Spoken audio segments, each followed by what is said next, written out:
สัญญาณอินเทอร์เน็ตทำไมไม่ดีเลย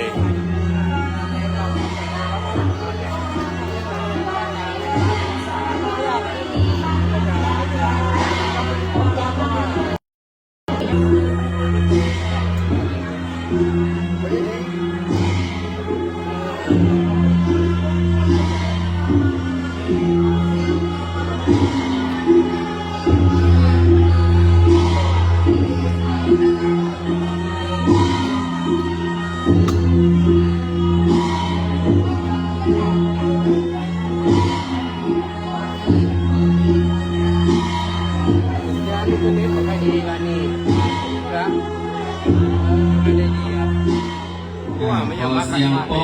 กมือเน้อสัญญาณครับวันนี้งดงามคณะเจ้าฟ้อนโดยสภาวัฒนธรรมตำบลมะขามหลวงอำเภอสันปะตองได้ฟ้อนเรียบร้อยลงไป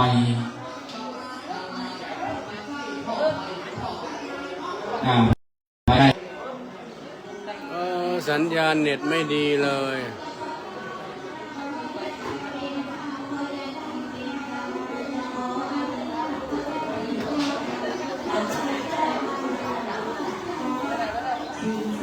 ในช่วงนี้เป็นฟ้อนเป็นยกแรก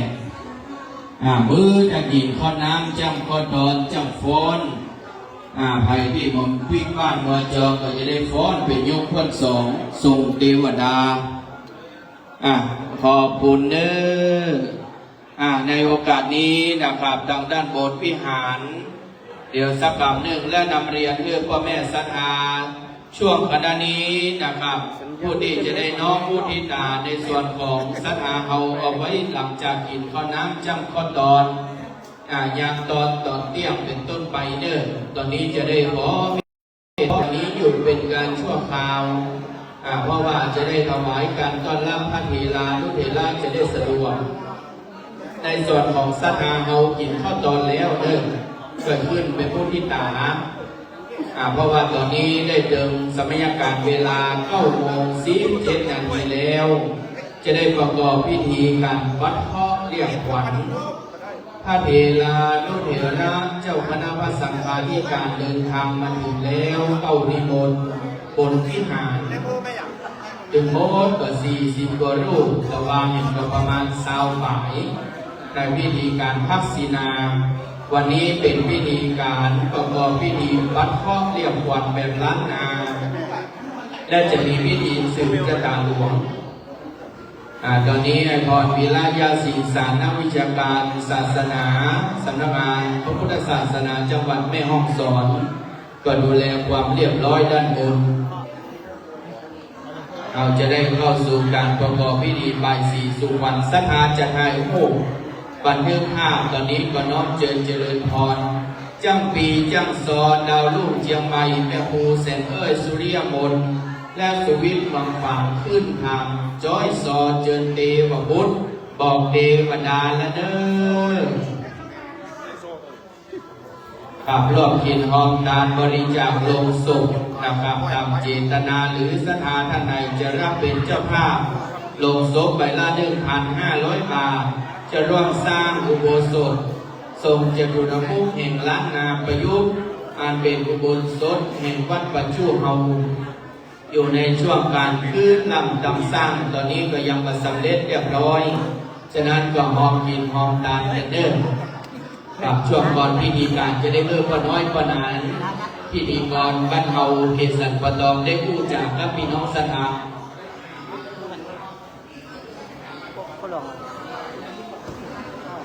ปน้อยเลื่อนจะได้อู้เอิญเจิญยวนกับศรัทธาแห่งสักบักหนึ่งจะเป็นโฆษกประจำอำเภอสันปะตองเอาผู้บาสังฆเจ้านิมนต์บนวิหารเลยเด้อมาถึงเมื่อวานนะครับ หลับปองกาไหว้ยานำมาจากการบูบาจากเจ้าพระเถระทุเถระพระเจ้าระโสพระสังฆาธิการจุตุจุมงกองการไหว้สานำมาจากการเดินวังเอารมกลับกราบเจริญสุขสวัสดีพี่น้องคณะสัตยาสาธุชนผู้ใจบุญใจกุศลตลอดถึงแขกผู้มีเกียรติที่กรบรับทุกท่านนะครับ ที่ได้เดินทางมาร่วมเป็นเกียรติเดินทางมาร่วมในงานทำบุญฉลองสัมมนาสัมสัญญาบัตรผัดยนต์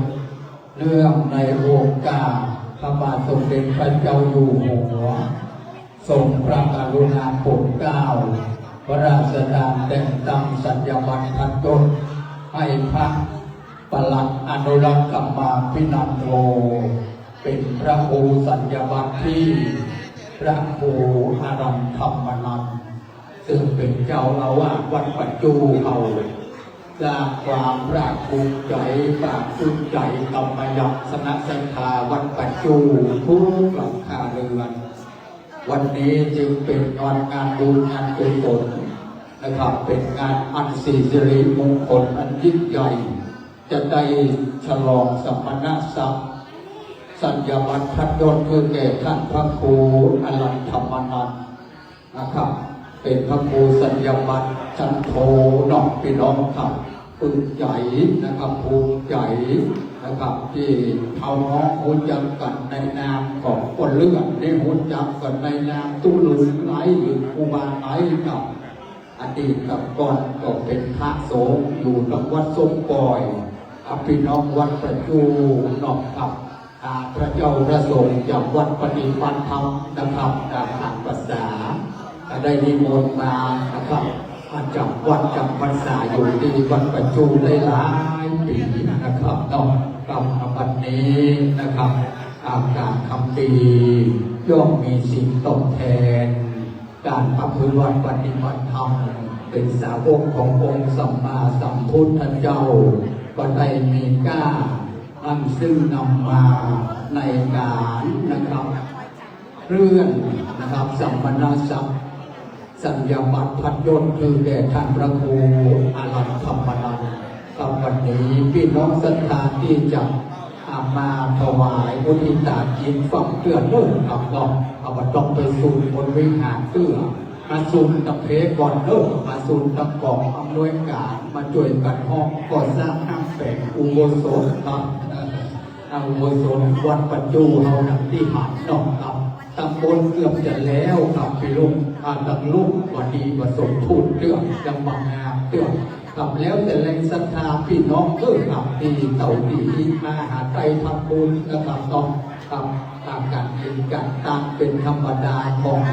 พี่น้องเฮาชาวพุทธเฮาอยู่โลกโพโลกใสพระพุทธศาสนา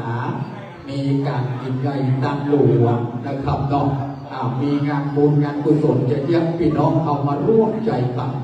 ร่วมทำบุญการก่อสร้างห้างแบ่งจะลงไว้ซึ่งพระพุทธศาสนานะครับพี่น้องมาวันนี้มากันนั่งกันหลายหัวใจแห่งวันตรงวันออกของใจหัวเหนือนะครับอาจจะร่วมทำบุญขึ้นใจใดไล่ใจตั้งภูมิใจหวังว่าจะร่วมทำบุญร่วมกับคณะสัตยาวัดปัจจุสเลงสักน้อยมีสตางค์ชาวบ้านสร้างอุโบสถใต้หลังพี่น้องต้องกับลำพังและสร้างคนเดียวหลายล้านนะครับจากนั้นก็มายกมือสามาตามมือไหวที่กองอำนวยการที่คณะกรรมการนั่งอยู่พี่น้องนำปัจจัยมาใส่หีบนะครับเอามาปักยังต้นคาที่เลยจัดเตรียมเพื่อพี่น้องในสักการะบูชาสัจจะอธิษฐานขึ้นจะใดจะมั่นเหมือนกันทุกคนนะครับดังนั้นแล้วแต่เจตนาศรัทธาพี่น้องนะครับต้องแม้ว่าพี่น้องจะมาจดลายหมายชื่อกับประกาศก็จะจดลายหมายชื่อไว้ให้พี่น้องนะครับต้องช่วงนี้คงมีเวลาว่างที่จะอ่านนะครับเราเริ่มฟังครับบนวิหารก็จะได้เริ่มต้นทำพิธีการทางศาสนาแล้วนะครับแล้วการห้องก่อนจะดูเรื่องการใจเสียตั้งลูกนี้การประชาสัมพันธ์ตั้งลูกนี้ก่อนนะครับก่อเรียนเกินนะครับตำบลของไวสาอารัธนานะครับตำบลนะครับเริ่มต้นทำพิธีการทางศาสนาศรัทธาพี่น้องแก่ผู้มีเกียรติที่สะดวกจะขึ้นไปบนวิหารมีสถานที่รับรองนะครับขอเรียนเชิญได้ณบัดนี้นะครับเอาไวสาอารัธนาก่อนไม่จะเริ่มพิธีแล้วครับให้กองทำพิธีอยู่ลำใดครับแม่ของท่านพระครูดอกขาว เจริญบุญบริหารเริ่มก่อน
นั่นมีเข้ามาดึกกันเนี่ย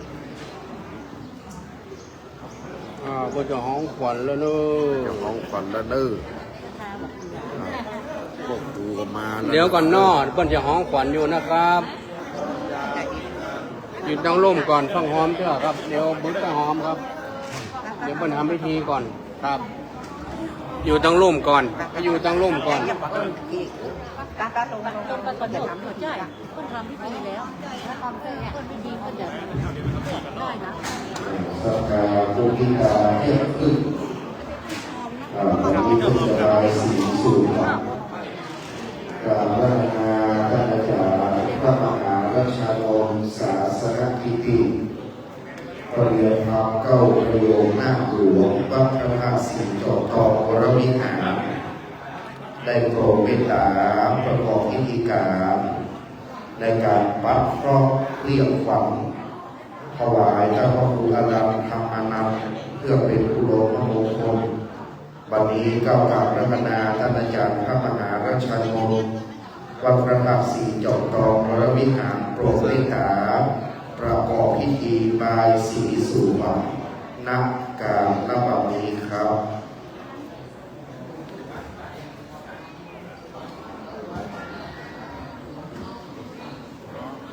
ที่14มีนาคมต่อเลยไม่ได้เจ้าเลยเข้ามาการระบุกันเลยที่ไหนก็ประกาศระบุกันหมดเพราะนั้นลุงนำมันไปรถไฟก็มึงจะไหวไกลบ้านน้อยขนาดนั้นก็ยากมาก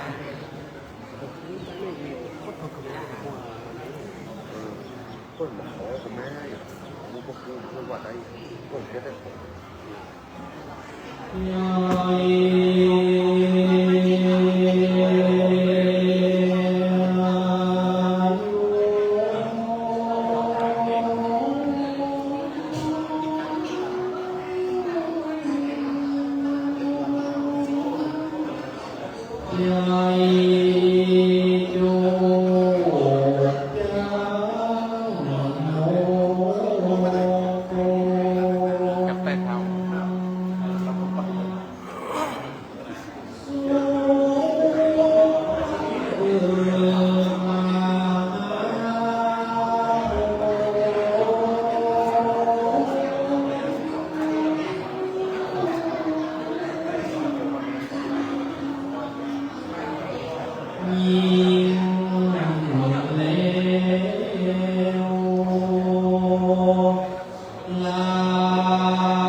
มา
วันนาโอโสภาเลือดพวงสุขายิงอาตา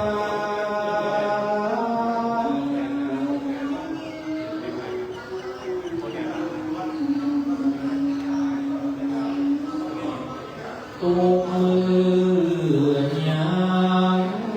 พายกำลัง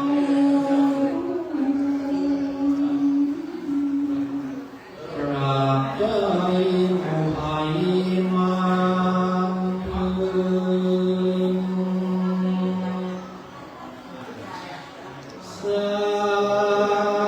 งปัญตาสร้างปัญตาสัพพะพายาสัพพะมุนีเมตตาสัพพะอาวัมมังกาลา โลกาลาพญาโคตั้งหลายอันต้นเตียวไปมาในต้นตินสากา32อาการในต้นตัวออกตั้งพระโคอารันธรรมานันล้อนว่าเป็นข้อหอนหัวดีเก่งกล้าเพราะโลกาอุบาขอเปียพิรายนาเก้า ไปหลังเต็มไปกัน ขอไปลงในเดียวขอไปลงถอนออกอย่ามาขอมามีขอไปละอาบน้ำ อันนั้นไหม อันพอดีนากลาหยาบันนาพระนาถึงตนอย่ามาปุกปักใส่ในตนหัววรองค์ตั้งละโอตั้งเจ้าขอฟูงพญาก็ตั้งหลายฟูงนี้แล้วโอ้คือมันมีกายเลยอย่าได้มาเกินมาผูกมาเล่นแม้นว่าเป็นเพราะกรรมเกณฑ์บาปของท่านก็ดีกระหยาบนะเป็นเพราะโหดนะบ่ทำบุญกันเพราะต่างหลายฝูงมีนาพญาพวกเขาพาการนำมาพิมาเลยเข้ามาบูชาขอเมื่อนี้ไปเสียวันนี้นะโอ้เมื่อวันนี้ตายนี่ไปอยากอัตตตนตัวของท่านพระพุทธเจ้าเมื่อมันต้นไปจากวันนั้นอย่ามาถูกต้องเพราะตัวพี่ปีน้องยงยาวเพราะสมณสัมภารเพราะไปลำอย่ามาหาเพราะ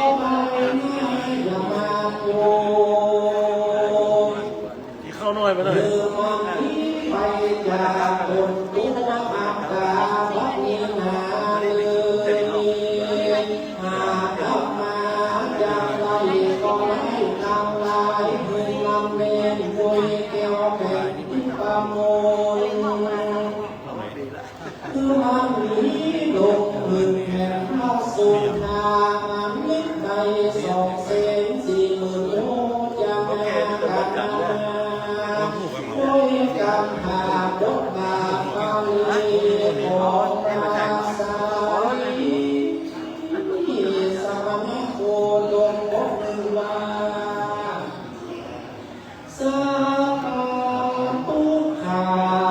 สัพพะปาโลกาวินาศา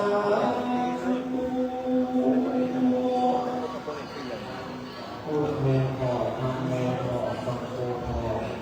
พุทโธขอธรรมโมขอสังโฆขอพุทโธขอธรรมโมขอสังโฆขอเ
มือง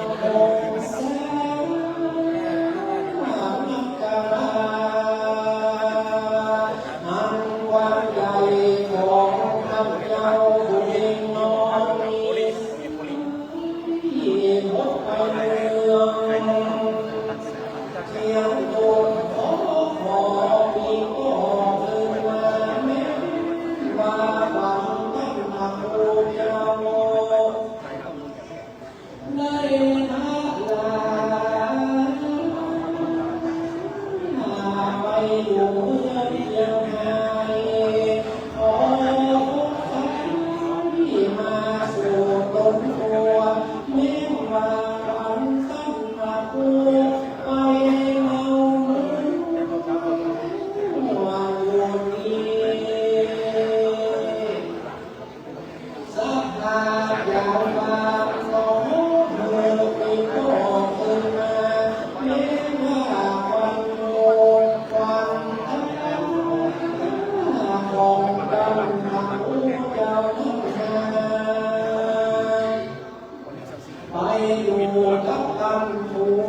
Ghiền Mì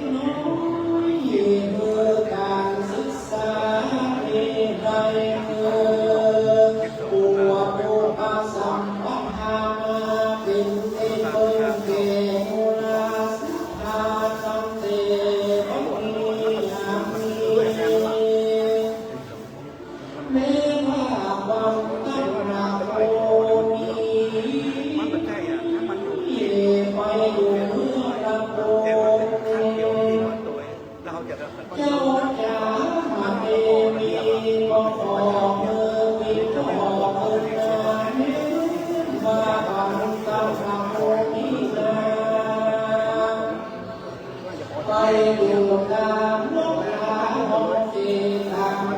để không bỏ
lỡ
มาโส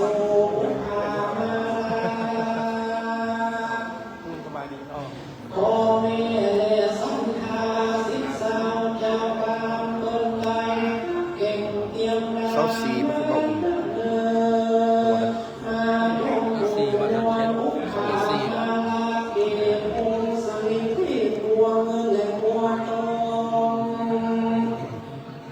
มีตั้งดอกกำปุ้งและดอกได้ขอฝันตั้งพระภูเจ้าจิงโคตรนาที่มาเลี้ยงโดยมา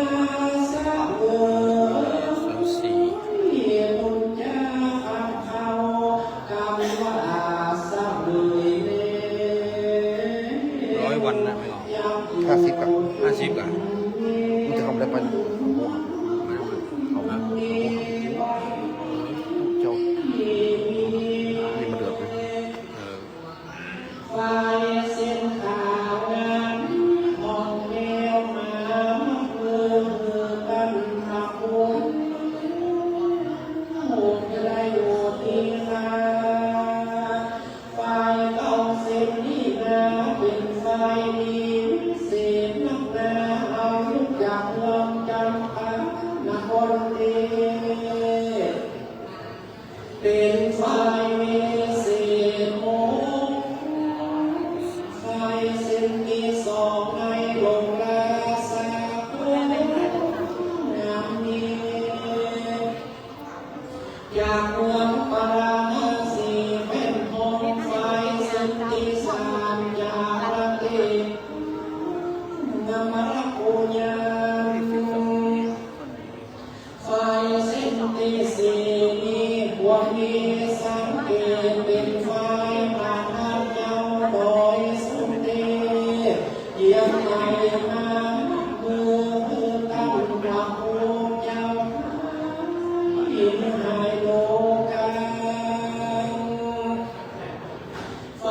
เส้นที่ห้าที่งามบวมยิ่งเป็นไฟนำทาพระสิงห์เมืองยังใหม่ไฟเส้นที่หกนี้เหตุยาวัดหลวงลำพูนไฟเส้นที่เจ็ดนี้นาจากพิตามาเอาจากคนตั้งพระภูมิไฟเส้นที่แปดจากพระเถระครูบาอาจารย์ยิ่งในรัตราภามาฉลองสมโภชสัญญาบัตรคือตั้งพระภูเจ้ามีกำลังแข็งแรงดีไฟเส้นที่เก่ายิ่งงามโต๊ะงามทองงามตำนานยามันทัดเจ้าสลีจนจากหลวงปู่รมมามัดมือซ้ายก็ขอมือฝั่งน้ำฟ้าก็ขอมือฝั่งอยู่อย่างไรลู่ไปตามใดมามัดมือพยาคนขอคนทักได้เป็นทานมัดมือสมณกีนาม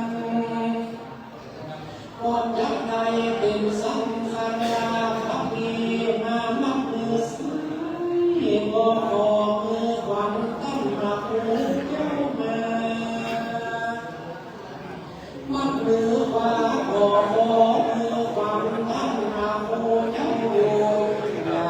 ได้ดีเนื้อหัวบอตาได้ เป็นที่พึ่งแก่ศรัทธาที่เสีย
ปัสสุโขปริวันติสิกิสมาธิธรรมายัตตาโลธรรมาวัฏันติอายุวันโนสุขังเข้าไปทำกันไม่ได้ส่งก็คืออย่างจุดเด็กจุด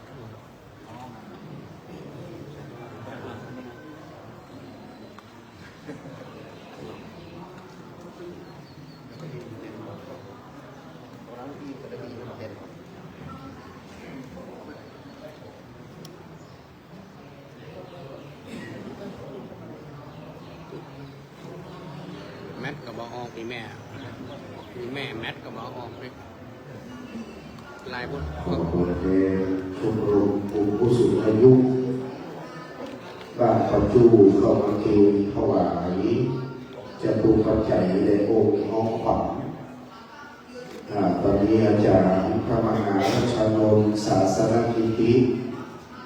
ปริยัติธรรมเก้าประโยคหน้าหลวงได้โปรดเมตตาบายสีสู่ฝันปักครอบสนอภัยเรียกเข้าเอาขวัญมัดมือถวายตั้งพระครูอารังธรรมนันท์ตอนนี้คุณโยมแม่คุณโยมอันดาตั้งพระครูได้เข้ามัดมืออันว่าแม่เป็นพระพรหมเป็นพระอรหันต์ของลูกเป็นผู้อันประเสริฐเป็นบุพการีเมื่อท่านอาจารย์พระมหาราชนนท์ศาสนกิติปริยัติธรรมเก้าประโยคได้บายสีสู่ขวัญถวายปัดครอบปัดไทยถวายเรียบร้อยขอคุณโยมแม่โยมมารดา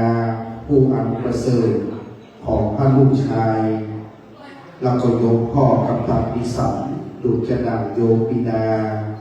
จะได้ผูกข้อมือถวายตั้งพระครูอารังธรรมนันท์ตอนนี้ขอตัวแทนชมรมผู้สูงอายุ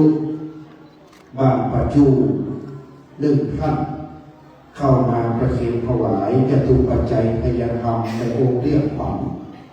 ตัวแทนผู้สูงอายุเข้าไปข้างหน้า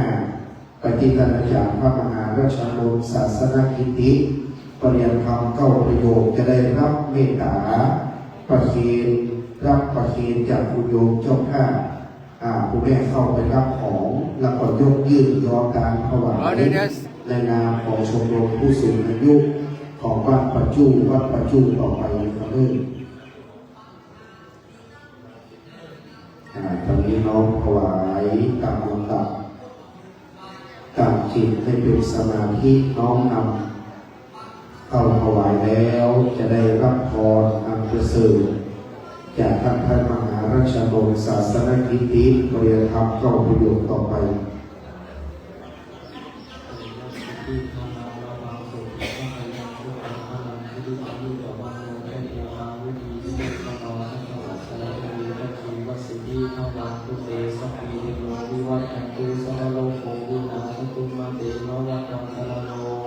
สุขีลินามุโตภวิวาทนาสีนิสนิจังพุทธาปัจจายิโนจัตตาโลธรรมาวัฏันติอายุวันโนสุขังภะลังสาธุสาธุสาธุกราบในเมตตาท่านอาจารย์พระมหาราชนนท์ศาสนกิติปริยัติธรรมเก้าประโยคหน้าหลวงได้โปรดเมตตาบายสีสู่ขวัญปัดเคราะห์เป็นที่เรียบร้อยกระเดียวผู้กองสายันแล้วก็อี้มาแทนคือท่านกำนันแล้วก็อี้แดงไปใส่ไว้ท่านเพราะว่าท่านกำนันจะต้องนั่งก็อี้นี่อยู่บนยาววันนี้ผู้นำปันเอาเดี๋ยวผู้กองก็อี้มาแทนคือท่านกำนันทางข้างท่านกำนันจะได้นั่งสะดวกเพราะกำนันแล้วก็อี้ไปใส่ไว้ข้างของพ่อรองจะได้นิมนต์เป็นรูปดึงเข้ามานั่งสำหรับในภาคเจ้าวันนี้เป็นเจ้าของวันนับเป็นอุดมมงคลและมหามงคลอันประเสริฐได้มาบังเกิดที่วัดปัจจุตำบลมหาหลวงอำเภอสันปะตองจังหวัดเชียงใหม่แล้วกับวันนี้นั้นตรงกับเดือน6 เหนือแรงได้4 ค่ำพระมันตรงกับวันเสาร์ที่7ของเดือนมีนาคมพุทธศักราช 2569 ได้เรียนการบรรจบครบรอบอีกวาระหนึ่งแล้วการวันนี้อันดับแรกในคำรบเบื้องต้นก็ขอกราบนมัสการถวายความเคารพซึ่งพระรัตนตรัยอันมีพระพุทธพระธรรมและพระสงฆ์เป็นต้นเป็นประธานน้อมกราบพระพุทธปฏิมากรพระพุทธรูปเจ้าเก่าแก่แต่โบราณพระเจ้าหลวงในอุโบสถพระเจ้าหลวงในวิหารและพระธาตุเจดีย์ตอนนี้พระครูสุทธิชัยพัฒน์วัดม่วงพี่น้องถวายมุทิตา10,000 บาทเป็นก้าซอครับวัดดงประสานครับวัดทรงปล่อยวัดทรงปล่อยถวาย10,000วัดม่วงพี่น้องถวาย10,000บอกว่าเป็นเจ้าภาพซองให้วันนี้ท่านอาจารย์พระครูอารันธรรมนันท์ได้จัดงานฉลองสมโภชสืบชะตาหลวงวัดม่วงพี่น้องอันเป็นสถานธรรมิกกับวัดทรงปล่อยก็บอกว่าเอาซอมาแสดงด้วยแล้วก็กระตันบอกว่าต้องมีซอสมโภชก็ไปเอาสำนักซอชื่อดังมาแล้วใครจะเป็นเจ้าภาพแล้วก็ไปเอาซอมาวัดม่วงพี่น้องกับวัดทรงปล่อยว่าไม่เป็นไรเพื่อนกันสถานธรรมิกเดี๋ยวม่วงพี่น้องออก10,000วัดทรงปล่อยออก10,000เป็นค่าซอถวายมุทิตาสักการะก็เลยถวายรูปละ10,000ตอนนี้มีค่าซอรักษาพุทธวันนี้ครูบาอาจารย์พระมหาเถระผู้ใหญ่ประกอบด้วยหลวงปู่ครูบาเจ้าศรีบุตรคุณอายุโตเจริญอายุวัฒนมงคล93มีพรรษายุกาสูงสุดได้นั่งเป็นประธานที่อาสมเบื้องหน้าพระพุทธปฏิมากรครูบาเจ้าศรีบุตรวัดอุโบสถบางกวน93หลวงพ่อพระครูจิตตสารโสพลที่ปรึกษาเจ้าคณะตำบลปัสสักวัดสัมปัสสักเบียงลำพูเจริญอายุวัฒนมงคล87ท่านนั้นมาหลวงปู่ท่านพระครูมงคลนิมิต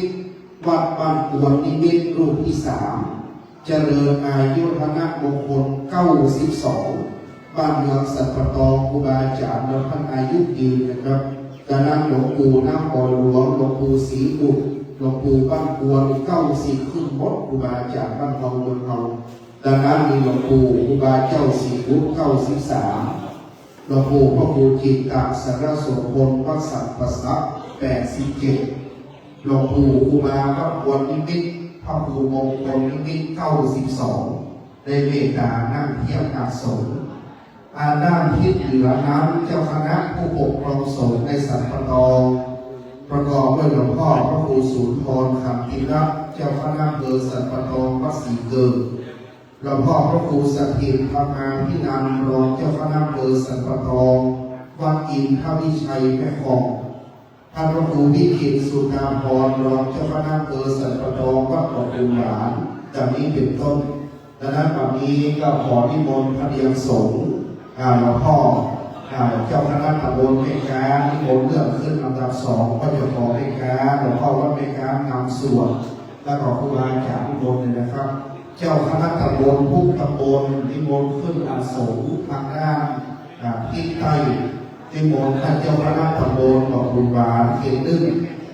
นิมนต์ท่านเจ้าคณะตำบลประขามหลวงวัดแสงสว่างครูบาอาจารย์นิมนต์นะครับเจ้าคณะผู้ปกครองสงฆ์วันนี้เจ้าคณะตำบลประขามหลวงเขต2มีพระครูบาปีจันโพภาครูบาหลวงวัดหนองอึ่งพระครูสังฆรัตน์นัทวุฒิโพเจ้าคณะตำบลประขามหลวงเขตนึ่งวัดแสงสว่างนิมนต์นั่งอาสมพระนันทิใต้เจ้าคณะตำบลบอกบุญบาพระครูพัฒนายามิโรเจ้าคณะตำบลบอกบุญบาเขตนึ่งวัดโดนปะนิ้วนิมนต์มาใต้นะครับพระครูสุทธิชัยพัฒน์วัดม่วงพี่น้องนิมนต์พาด้านใต้เจ้าคณะผู้ปกครองสงฆ์ครับท่านมาเจ้าของนิมนต์พระคุณเจ้าวัดหนองเตาคำวัดทรงปล่อยนิมนต์ทางใต้หมดเลยนะครับเริ่มก็จะได้ไม่ติดทางใต้ก่อนครูบาอาจารย์จะรูปก็เดี๋ยวจะได้ขอเมตตาตั้งเทียบอาสมพาด้านใต้คือครบพร้อมขาดไปอยู่4รูปท่านอาจารย์นิมนต์พระคุณเจ้าทุกองค์เลยนะครับคือนั่งเทียบ วันนี้เป็นวันดีเป็นวันมงคลงดงามทุกประการได้ติดตามในหลวงที่วัดปัจจุเป็นวัดสำคัญอีกวัดหนึ่งตอนนี้ขาดไป3 รูปอาจารย์พระบริกาแต่ในเมตตานิมนต์พระพุทธเจ้าได้เข้านั่งเทียบพระสงฆ์อีก3 รูปนั่นเองพระมหาเถระวันนี้นิมนต์อยู่42 รูปที่จะได้โปรดเมตตานั่งเทียบพระสงฆ์ประจำลำดับตอนนี้คณาจารย์พระประหลัดรัชพลธรรมวโรวัดหนองเต่าคำก็ขึ้นเทียบแล้วจากพระครูบาริกาพันธุพงศ์เอติพโรวัดส้มก่อยนิมนต์อาจารย์โต้นิมนต์เพิ่มเติมขึ้นอีก3 รูปถ้าหากพระมหาเถระผู้ใหญ่มาก็มานั่งอาสมกันอยู่นะท่านหลวงพ่อปฏิบัติได้เลยครับตอนนี้นิมนต์ขึ้นก่อนครับผม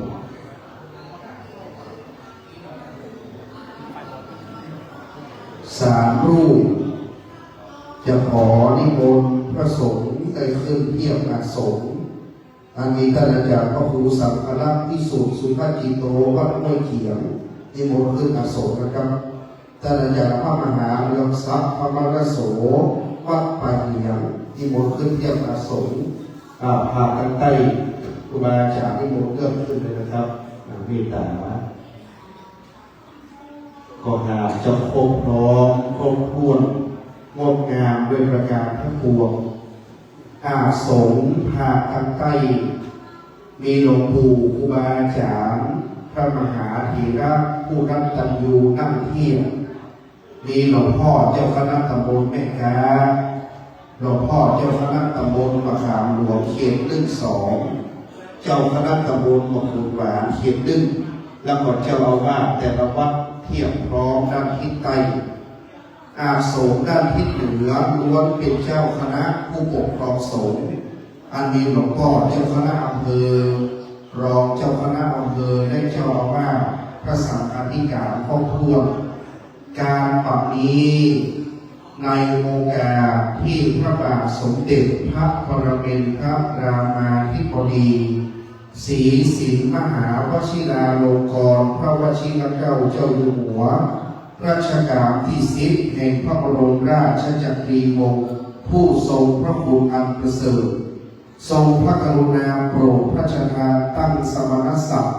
ถวายแด่พระประหลัดอนุรักษ์ธรรมาภินันโทเป็นพระครูสัญญบัตรเจ้าวาดวัดราชโมในราชธินานามที่พระครูอารัมธรรมานันท์แต่เข้ารับพระราชทานสัญญบัตรพัดยศและผ้าไตรพระราชทานของคณะสงฆ์ผลเหนือ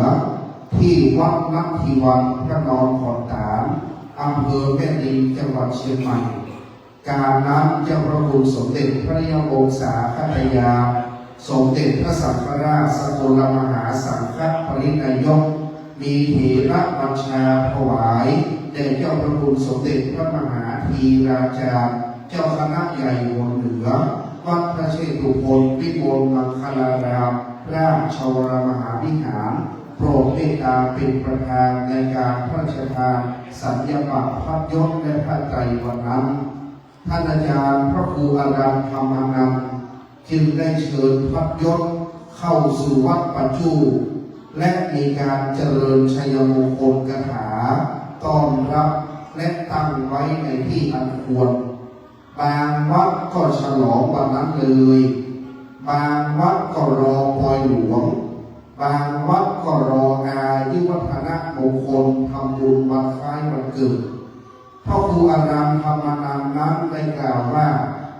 วัดเขานี้มีประเพณีเดือน6คือฤดูกาลเดือน6เป็นส่งน้ำพระธาตุยามเมื่อได้รับพระราชทานแล้วก็เฮสัญญบัตรพัดยศและผ้าไตรคณะสงฆ์เจริญชัยมงคลคาถาคำรบดึงและจึงเชิญตั้งไว้หน้าพระพุทธปฏิมากรเถิงฤดูเดือน6ปีและมาถึงวันคล้ายวันเกิดวันอันประเสริฐอายุมงคลแห่งพระครูอารัมธรรมานันท์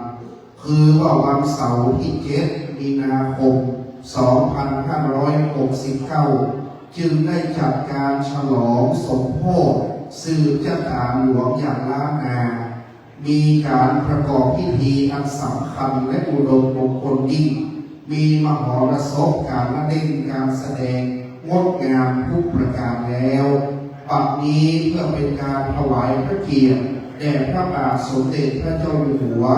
ซึ่งพระองค์ท่านนั้นทรงดำรงพระองค์เป็นเอกอัครพุทธศาสนูปถัมภกยอยกพระศาสนาให้จำเริญวัฒนาในราชอาณาจักรไทยจึงจะได้ฉลองสมโภชเป็นอุดมมงคลณการณบัดนี้ครับอันดับแรกในคำร้องเบื้องต้นจะเป็นการจุดธูปเทียนเครื่องนมัสการบูชาพระรัตนตรัยเบื้องหน้าพระพุทธปฏิมากรเบื้องหน้าโต๊ะหมู่บูชาเก้ากระผมนิมนต์พระอาจารย์พระครูอารันธรรมานันท์อนุรักษ์ธรรมาภินันโทโปรดเมตตาเป็นประธานจุดธูปเทียนบูชาพระรัตนตรัยณบัดนี้ขอนิมนต์ครับสาธุชนน้อมประนมมือขึ้นครับสำรวมกายสำรวมวาจาสำรวมใจตั้งจิตเพื่อเป็นสมาธิพระครูอารันธรรมานันท์อนุรักษ์ธรรมาภินันโทจุดธูปเทียนเป็นเครื่องสักการะเบื้องหน้าพระพุทธบิณฑบาตสารูปเจ้าองค์พระเจ้าหลวงในวิหารเก่าแก่แต่โบราณเป็นที่สักการะของมนุษย์ชนคนเทวดาทั้งหลายธูปเทียนดอกไม้จึงเป็นเครื่องสักการะมิสักบูชาครับต่อจากนั้นจะเป็นการจุดเทียนมงคลเก้าเล่ม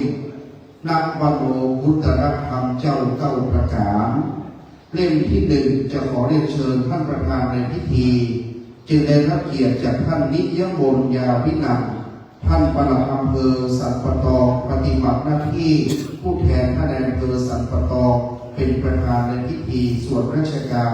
จุดเทียนเล่มที่หนึ่งขอเรียนเชิญท่านครับสาธุชนประนมมือไว้นะครับอย่าเพิ่งลดมือลงตามโบราณประเพณีนั้นเวลาจุดเทียนบ้านเอาเรียกว่าปูจาเทียนนั้นชาวพุทธเรามีความนอบน้อมในพระรัตนตรัยจะต้องประนมมือไว้จุดเครื่องสักการะบูชาถวายนะครับวันนี้ท่านนิยมนยาวินันท์ท่านปลัดอำเภอสันปะตองประธานในพิธีส่วนราชการได้จุดมงคลเล่มที่หนึ่งให้สว่างแจ้งดั่งแสงแห่งปัญญาผู้ปิยมหามงคลเล่มที่สองด้วยความเคารพในวันนี้ครอบครัวอุปถัมภ์วัดคือเกียรติมาโดยตลอดเชิญคุณพ่อกัปตันดิสันและคุณแม่ปรารถนาคงประเสริฐดุจจะดังคุณพ่อคุณแม่บุญธรรมของพระคุณเจ้าจุดเล่มที่สองเรียนเชิญสองท่านครับคุณพ่อกัปตันดิสันคุณแม่ปรารถนาคงประเสริฐเป็นโยมอุปถัมภ์มาแต่ต้นตั้งแต่เริ่มสร้างเสนาสนะพ่อกัปตันดิสันแม่ปรารถนาก็จะมีกฐินผ้าป่าปัจจัยมาถวายต่อวัดตลอดจนวัดนี้เจริญรุ่งเรืองตอนนี้กำลังดำเนินการสร้างอุโบสถดังนั้นจึงฝากคุณพ่อกัปตันดิสันและคุณแม่ปรารถนาคงประเสริฐเป็นศรัทธาตั้งมั่นและอุปถัมภ์วัดท่านเดินทางจากกรุงเทพมาตั้งรกรากที่เชียงใหม่เป็นกัปตันใหญ่พร้อมด้วยคณะราชการอาหารชั้นผู้ใหญ่ได้เดินทางมาในวันนี้น้อมนำสักการะให้สว่างแจ้งครับคุณพ่อกัปตันดิสันคุณแม่ปรารถนาได้พระลูกชายดีวันนี้พระลูกชายได้ฉลองสมโภชคุณพ่อคุณแม่ชื่นใจนะครับพ่อกัปตันดิสันกับแม่ปรารถนาต่อไปเชิญคุณแม่ฟองคำธรรมทิพย์คุณโยมมารดาของท่านพระครูชุดเล่มที่สามท่านพระครูอรันธรรมนันท์ท่านได้เชิดชูความกตัญญูต่อมารดาเป็นพระองค์ของลูกเป็นพระอรหันต์ของลูกเป็นพระในบ้านดังนั้นแม่ฟองคำโชคดีเพราะได้มีลูกชายเข้าบวชในพระศาสนาลูกชายของคุณแม่เป็นเจ้าอาวาสและเป็นพระครูสัญญาบัตรโชคดีและผูกพันรางวัลที่หนึ่งก็ได้ไม่เดินดังนั้นเป็นความภูมิใจของครอบครัววงตระกูลลูกชายได้รับพระราชทานเป็นพระครูสัญญาบัตรมีราชธินานามแม่ฟองคำจึงชื่นใจเพื่อแม่อายุยืนได้100 แสนกว่าเท่าครับต่อไปข้าราชการอาหารชั้นผู้ใหญ่ อธิษฐานจุดเทียนนะครับประกอบด้วยท่านนาวาเอกท่านนาวากาเอกสมคิดเปรมใจได้น้อมจุดเล่มที่4จตุถามหามงคลเชิญท่านครับท่านมาทุกงานนะครับโดยเฉพาะกฐินนักทานของวัดมาถวายกฐินปีนี้เราสร้างอุโบสถมาตลอดการติดตามบุญคุณพ่อกัปตันพิสันวันนี้ท่านนาวากาเอกสมคิดเปรมใจเล่มที่4เล่มที่5ท่านเรืออากาศตรีสมชายเกิดเขียวได้น้อมนำในลำดับเล่มถัดไปเล่มที่5นะครับปัญจมหามงคลเชิญท่านเรืออากาศตรีสมชายเกิดเขียวเบื้องหน้าหนึ่งครับได้น้อมนำสักการะเล่มที่6เรียนเชิญท่านเรืออากาศโทอมรแสงจันทร์ท่านนาวาอากาศโทอมรแสงจันทร์ได้น้อมนำสักการะบูชาคณะนี้เป็นข้าราชการผู้ใหญ่ที่ให้การมาอุปถัมภ์ที่ทีถวายกฐินมาอุปถัมภ์พระครูอารันธรรมนันต์ตลอดนะครับอุโบสถก็ใกล้เสร็จแล้วนะคุณพ่อนะเราจะต้องมาฉลองด้วยกันนะครับท่านข้าราชการทหารชั้นผู้ใหญ่แล้วก็ต้องมาตัดหวายฝังลูกนิมิตด้วยการกินจะเป็นพิธีใหญ่ของวัดปัจจุบันเรานะครับวันนี้ท่านนาวากาศโทอมรแสงจันทร์ก็จะตั้งจิตสักการะวันนี้ข้าราชการชั้นผู้ใหญ่มาอุปถัมภ์วัดอุปถัมภ์ท่านพระครูอารันธรรมนันท์มิให้คาประกาศความดีสัปดาห์ปัจจุประเพณี6ปีก็แล้วมานักล้วนมาได้ฉลองพระครูสัญญบัตรของทุเจ้าหลวงสืบชะตาหลวงวันนี้จะสืบชะตาวัดสืบชะตาท่านพระครูสืบชะตาบ้านสืบชะตาพี่น้องศรัทธาบ้านปัจจุวันนี้อายุยืน100 แสวกว่าเข้าอายุมั่นขวัญยืนต่อไปเรียนเชิญท่านสจ.นพดลไซบูรณ์ท่านสมาชิกสภาองค์การบริหารส่วนจังหวัดเชียงใหม่เขตอำเภอสันปะตองได้รับการยกย่องว่าเป็นสจ.ที่ใกล้ชิดประชาชนอย่างท่านหนึ่งยกเก้าอี้มาสจ.เป็นผู้หลักผู้ใหญ่ที่เป็นบัตรถือเลือดถือตั๋วเวลาจัดสถานที่จะหันสจ.นพดลไซบูรณ์มาจัดการจัดงานตลอดวันนี้ขอพสจ.นพดลตามเทียนนะครับจากนั้นเชิญท่านกำนันไกรราชปังแก้ว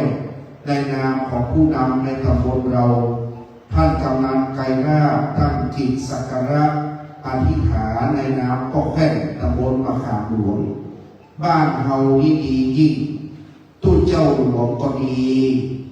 ผู้นำก็ดีศรัทธาก็ดีเวลากินตามปัจจุได้จะอบอุ่นร่มเย็นงดงามเสมอยามเปิดแห่พระตาพ่อหลวงเคยได้ยินพ่อกัปตันดิสันพูดว่าประทับใจตอนเขาแห่พระตาพ่อหลวงนั่นแหละเดี๋ยวคุณพ่ออีกไม่นานภาพนั้นจะเกิดขึ้นอีกแล้วนะตอนอุโบสถเสร็จจะเห็นภาพแห่พระตาอีกแล้วจากนั้นก็กำลังตามแล้วเชิญพ่อหลวงสุพลยานะพ่อหลวงบ้านปัจจุเป็นตัวแทนศรัทธาพุกหลังคาของเมืองได้ดาบมงคลเล่มที่9เชิญพ่อหลวงบ้านเขาครับตัวเจ้าหลวงก็งดงามด้วยศีลาจารวัตรศรัทธาก็เข่งครัดมาวัดอยู่บักขา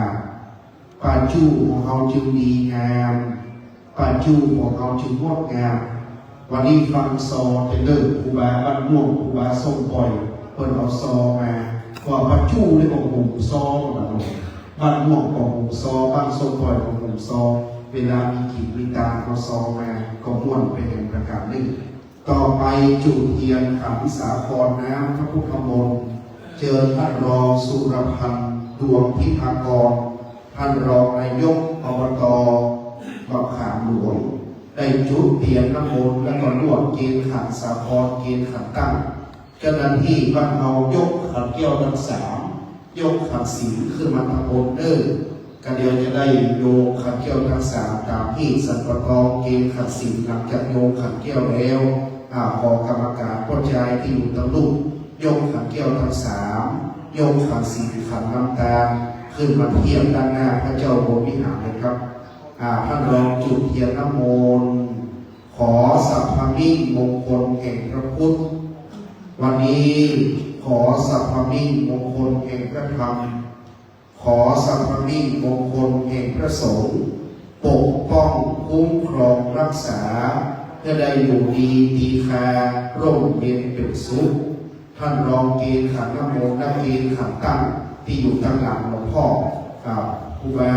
วัดสัมปสัพขอผมได้เป็นบาปเป็นกรรมขอหลวงพ่อวัดบางกวนนิมิตได้ขึ้นขันตั้งเป็นมังกรแล้วน้อมนำอธิษฐานวันนี้ส่วนกำนันผู้ใหญ่บ้านสารวัตรแพทย์ผู้ช่วยประคบส่วนงานอบตมีท่านรองนายกเลขาแล้วก็พร้อมด้วยสอบตประธานสภาสมาคมพี่น้องสภาชาวบ้านมาพร้อมเพียงกันหมดวันนี้ยกขันแก้วยกขันศีลมาตั้งตรงในผู้กองสายันเตรียมขันแก้วเทียบหน้าพระเจ้า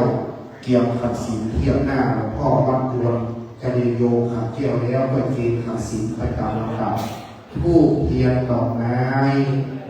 เป็นเครื่องสักการะขอน้อมบูชาต่อพระรัตนแก้วเจ้าทั้งสามอันมีพระพุทธเจ้าพระธรรมเจ้าพระสังฆเจ้าเป็นสรณะที่พึ่งเป็นที่นกกราบไหว้ยังคนและเทวดาทั้งหลายนกกราบพระสาธุชนกราบหนึ่งกราบสอง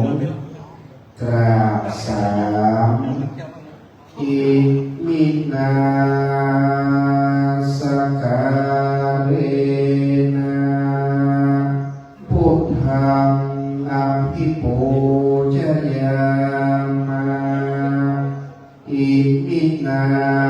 สการนะธัมมัง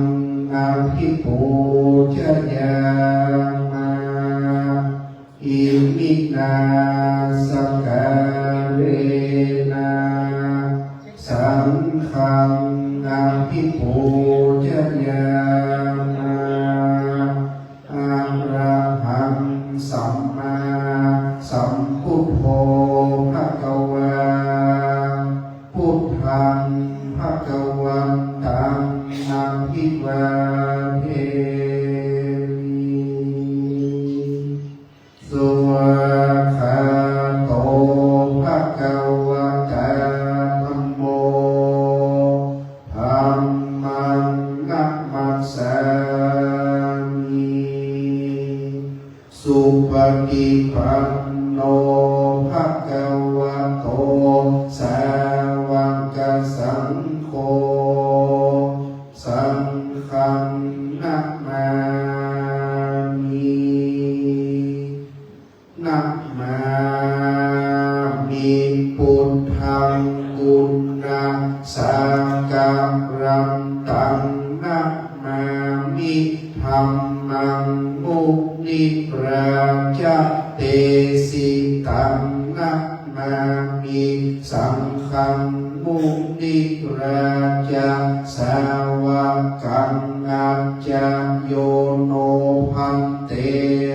จะขามายะหาภาเลยะหามุลลาเหยะหาอากุสังเลเยมะยังพุทธะธัมมังสังฆังสังฆาเตสุติรันตะเนสุอาติเตวะปัจจุปันเนวะอะวิวายะทิวาระโอวากาเยนะวาวาจายาวามานะสังวาปะมาตังวาอากาละวังวาอากาสิงหาทิสวายะหาธัมมังปฏิกะโรมะเตสังโนพันเตปุพพาติรัตตังนัตตัญญังอนุกัมปังอุปาทายะอาจายังอาจายะโตปาติคันหันตุสัพพังโตสังกายะติสังวานิสามะนะภูเดวังกาบริสามะสังกิจาโตสังนะสังกิจาโตสังสัพพังโตสังขมันตุโน แก้ว และลวดเกศขันศิลป์ด้านหน้าหลวงปู่ครูบาสิงห์วุฒิก็ได้กระเดียวขอหลวงพ่อพระครูวรกิจยาพรครูบาวัดแม่กาได้ปังศิลป์ก็นำเกณฑ์ที่ครูบาสิงห์วุฒินั่งก็เป็นที่งดงามได้รับขันศิลป์แล้วสมาทานศิลป์พร้อมกันครับมัจยังพันเตอิสระเนนะสหปัญจศีลานิยาจามาทุติยัมปีมัจยังพันเตอิสระเนนะสหปัญจศีลานิยาจามาตติยัมปีมัจยังพันเตติสระเนนะสหปัญจศีลานิยาจามา โมตัสสะภะคะวะโตอะระหะโตสัมมาสัมพุทธัสสะนะโมตัสสะภะคะวะโตอะระหะโตสัมมาสัมพุทธัสสะนะโมตัสสะภะคะวะโตอะระหะโตสัมมาสัมพุทธัสสะ นะโมตัสสะภะคะวะโตอะระหะโตสัมมาสัมพุทธัสสะนะโม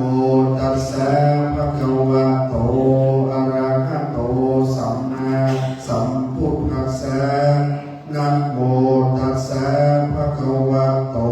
อะระหะโตสัมมาสัมพุทธัสสะ สรณังกัจฉามิ พุทธังสรณังกัจฉามิ สรณังกัจฉามิ ธัมมังสรณังกัจฉามิ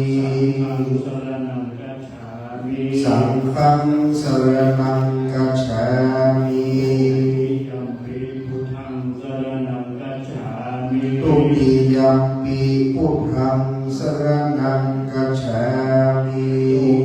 ยัมปิธัมมังสรณังกัจฉามิ ตุติยัมปิธัมมังสรณังกัจฉามิ ยัมปิพุทธังสรณังกัจฉามิ ตาทิยัมปิพุทธังสรณังกัจฉามิ ยัมปิธัมมังสรณังกัจฉามิ ตาทิยัมปิธัมมังสรณังกัจฉามิ ยัมปิสังฆังสรณังกัจฉามิ ตาทิยัมปิสังฆังสรณังกัจฉามิ ปิปาตาเวรมณีสิกขาปะทังสมาธิยามิ ปานาติปาตาเวรมณีสิกขาปะทังสมาธิยามิ นาดานาเวรมณีสิกขาปะทังสมาธิยามิ อาทินนาทนาเวรมณีสิกขาปะทังสมาธิยามิ เมสุวิชาจาราเวรมณีสิกขาปะทังสมาธิยามิ กาเมสุวิชาจาราเวรมณีสิกขาปะทังสมาธิยามิ สาวาตาเวรมณีสิกขาปะทังสมาธิยามิ มุสาวาตาเวรมณีสิกขาปะทังสมาธิยามิ ยาเมรยะมัจจปมาตฐานาเวรมณีสิกขาปะทังสมาธิยามิ สุราเมรยะมัจจปมาตฐานาเวรมณีสิกขาปะทังสมาธิยามิ ปัญจสิกขาปะตานิสีเลนะสุขติยันติสีเลนะโภคสัมปทาสีเลนะนิพพุติยันติตัสมาสีลังวิโสทาติ สาธุสาธุสา นี้ไปจะเป็นการถวายความเคารพเบื้องหน้าพระบรมฉายาลักษณ์พระบาทสมเด็จพระวชิรเกล้าเจ้าอยู่หัวจากนั้นจะเป็นการอ่านประกาศสัญญาบัตรเมื่ออ่านประกาศสัญญาบัตรจบแล้วพระสงฆ์นั้นจะเจริญชัยมงคลคาถาครับวันนี้จะเป็นการเปิดกลวยกระทงดอกไม้เบื้องหน้าพระบรมฉายาลักษณ์พระบาทสมเด็จพระวชิรเกล้าเจ้าอยู่หัวรัชกาลที่10แห่งพระบรมราชจักรีวงศ์ผู้ทรงพระคุณอันประเสริฐกระผมได้เชิญท่านนิยมนยาพินันท่านปลัดอำเภอสันปะตองจังหวัดเชียงใหม่เป็นประธานในการเปิดกลวยกระทงดอกไม้และอ่านประกาศสัญญาบัตรเป็นลำดับต่อไปเชิญว่าได้โปรดยืนขึ้นพร้อมกันครับถวายความเคารพ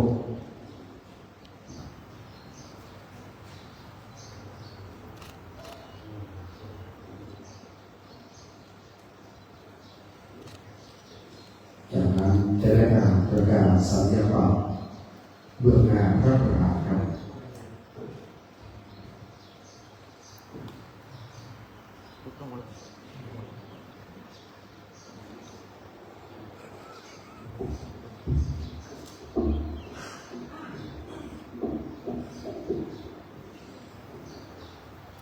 ผู้เกี่ยวกับของบริษัทครับ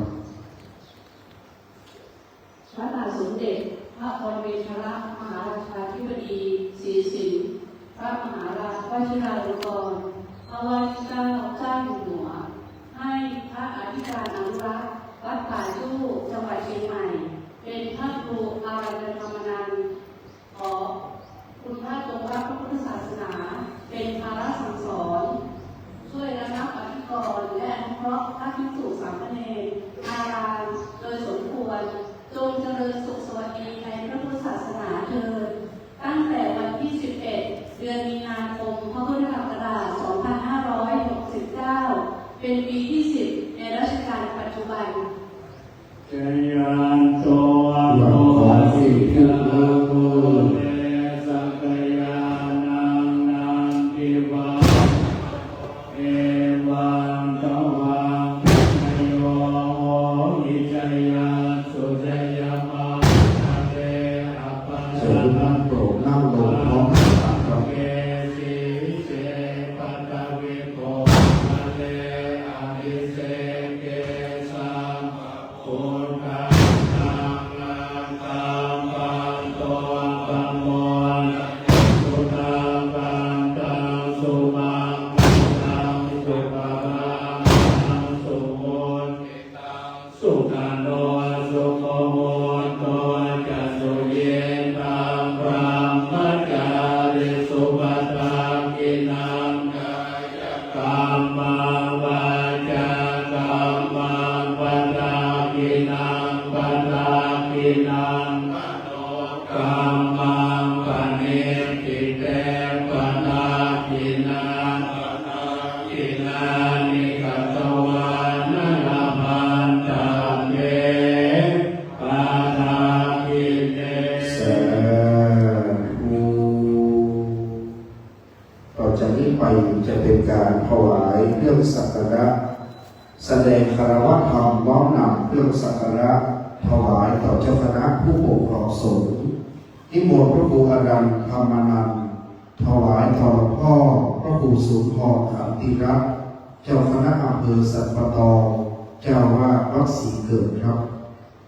หลวงพ่อเป็นเจ้าคณะผู้ปกครองสงฆ์ในอำเภอนี้ได้โปรดเมตตาเดินทางมาเป็นประธานสงฆ์วันนี้พระลูกศิษย์จะน้อมนำถวายเครื่องสักการะต่อหลวงพ่อเจ้าคณะอำเภอผู้เป็นประธานครับระดับที่สองจะน้อมนำถวายต่อหลวงพ่อพระครูสถิตธรรมาภินันท์รองเจ้าคณะอำเภอสันปะตองเจ้าวาดวัดอินทร์วิชัยแม่ของ หลวงพ่อนั้นเป็นเจ้าคณะผู้ปกครองผู้เมตตาแห่งรูปหนึ่งที่ได้โปรดเมตตาต่อลูกศิษย์เสมอมาได้สร้างสมอบรมศิษย์ให้มีความเจริญรุ่งเรืองก้าวหน้าพัฒนาสถาพรสิบไปครับ รูปที่สามจะน้อมนำถวายต่อหลวงพ่อพระครูวิจิตรสุตาภรณ์รองเจ้าคณะอำเภอสัตปะตองเจ้าวาดวัดมะขุนหวานเจ้าคณะผู้ปกครอง3 รูปในเมืองสัตปะตองนี้อบอุ่นร่มเย็นด้วยเมตตาบารมี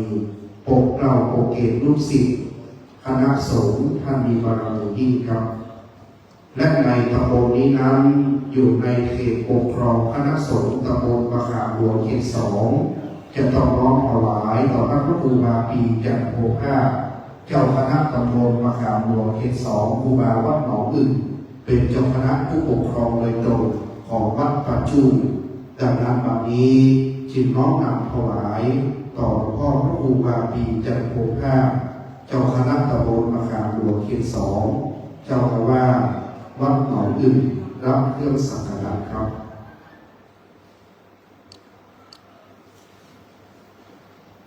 วันนี้ได้น้อมถวายเครื่องสักการะเป็นอุดมมงคลแล้วนิมนต์ท่านพระครูจุเทียนสินจตาก้าคิงมงคลอายุเป็นเทียนเล่มใหญ่นิมนต์พระสังฆเจ้าโปรดเมตตาสวดพุทโธมังคละ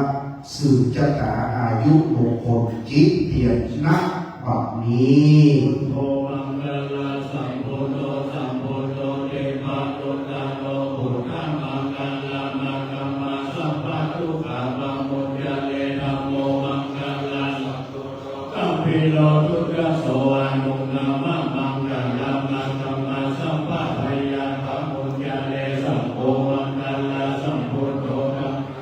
ปินายโยอานุตาโรสังฆมังกลามังคัมมาสัพพะโลกาปังมุจจเล สาธุ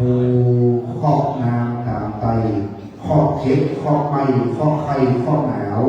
ครอบเมื่อคืนบังหันครอบเมื่อวันบ่รู้ครอบเมื่ออู้มาจ๋าครอบนานาต่างๆก็นับไปเสี่ยงไปคือมีอายุมั่นยืนยาวโชคใจลาภัสการต่อจากนี้ไปนำได้สายสิญจน์เหนือศีรษะลงเวียนรอบศีรษะพระสังฆเจ้าจะเจริญพระพุทธมนต์สมโภชสัญญาบัตรพัดยศผ้าไตรราชงานและศีลจตาหลวงถวายพระภูมิอนันต์ธรรมนังสืบไปนักการณบัดนี้ครับวิปฏิปฏิภาหายาสัพพสัมปติสิทธิยาสัพพะทุกขาวินาศายาปริตังรูธรรมังคลังวิปฏิปฏิภาหายาสัพพสัมปติสิทธิยาสัพพะพยามินาสายาปริตังรูธรรมังคลังวิปฏิปฏิภาหายาสัพพสัมปติสิทธิยาสัพพโรคะวินาสายาปริตังรูธรรมังคลัง ริตวันเมตังสเมตาภนันตาวิกิตาจิตาปริตังพนันตุสเกขเมจโลเพเสสิกานาเทจันตริเกวิมาเนทิเพระเทจาระเมตรุวันกังเนเกวัตุมิเกเตอุมาจยันตุเทวาสุรกราวิสเมยังนาคันธพนาคานติตันตาสัตถิเกยังมุนิวาลวัจนังสาธาโลเมสุนันโต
มปิพุทธังสรณังกัจฉามิตติยัมปิธัมมังสรณังกัจฉามิตติยัมปิสังฆังสรณังกัจฉามิสังฆังกัมมังนะโมอะระหะโตสัมมาสัมพุทธัสสะนะเอสิโนนะโมตัมมะธัมมัสสะสวะกาตาเสวะเตนินานะโมอะหังสังฆัสสะเมเวโสดาสิลาเตติโนนะโมมัตตยารัตถะสารัตนาปัญญาสัสสะโลกานะโมมังคติตัสสะตัสสะวะโตทะยัสสะเปนะโมกาลาปะปะเมนะเวคะจันโตปัฏฐวานะโมกาลานุปะเมนะสุวัตเตโหนโตสัพพะทานะโมกาลาสเตเจนะวิเศเมโหติเตจาวามาลานังปันติกานันจะเสวนาปูชาจะปูชนียานาเมตัมมังคาลามุตตะมันปฏิโลภะเทสาวะโสยาโมเทยักขันตาปุญญาตาตัสสัมมาปะเนวิจาริตัมมังคาลามุตตะมังมังมุสัจจันจะสิปัญจวินัยโยจะโสสิกิโตโสภาสิตาจายาวาจาเรตัมมังคาลามุตตะมังตาปิโตปะทานาโปตานารัสสะสังฆะโหอะนาตุระจะกัมมันตาเรตัมมังคาลามุตตะมังจะธัมมะจาริยะจายาตากานัญญาสังฆะโหอะนาวัจจานิกัมมาเนตัมมังคาลามุตตะมังนาติวิราติปัปปะมัจจปัสสัจจสัญญาโมหะปะปะโตจัมมังเมสุเอตัมมังคาลามุตตะมังคาลาโมจามิวะโตจะสันตุติยักขะปัญโยตากาเนนะธัมมัสสวะนาเมตัมมังคาลามุตตะมังคันติยะโสวะจะสัตตาสัมมานานัญญะภัสสะนังกาเลนะธัมมัสสะมัจจายตัมมังมุตตะมังตังโพจะพระมัจจาริยัจจาริยสัจจานาภัสสะนังนิพพานาสัจฉิกิริยาจาเนธัมมังคาลามุตตะมังพุทธัสสะโลกาธัมเมนิทัจยัสสะนะกัมปติอาสุขังวิราชังเทมังเอธัมมังคาลามุตตะมังเมตติสานิกัมวานาสัพพัตตามะปันนาจิตาสัพพัตตาสุติขัจจันติตันเตสัมมังคาลามุตตะมังปิมหามังคาลาสุตา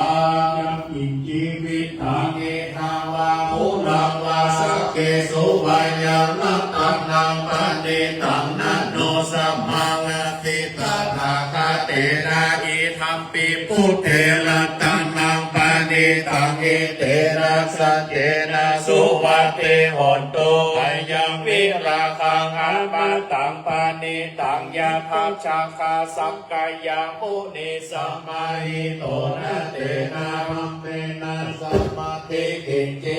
ธัมปิธัมเมรัตตานังปะเนตังอัมปัสสัทธาจัตตาเลตานิยุกาเนโหนติเตทังกิเนยาสุขังปัสสะสวะกายเกสุดินนานิมหาภาลานิอิทัมปิสังเทรัตตานังปะเนตังเกเตนะสัจเจนะสุวัตเตโหนโตสุปายุตตา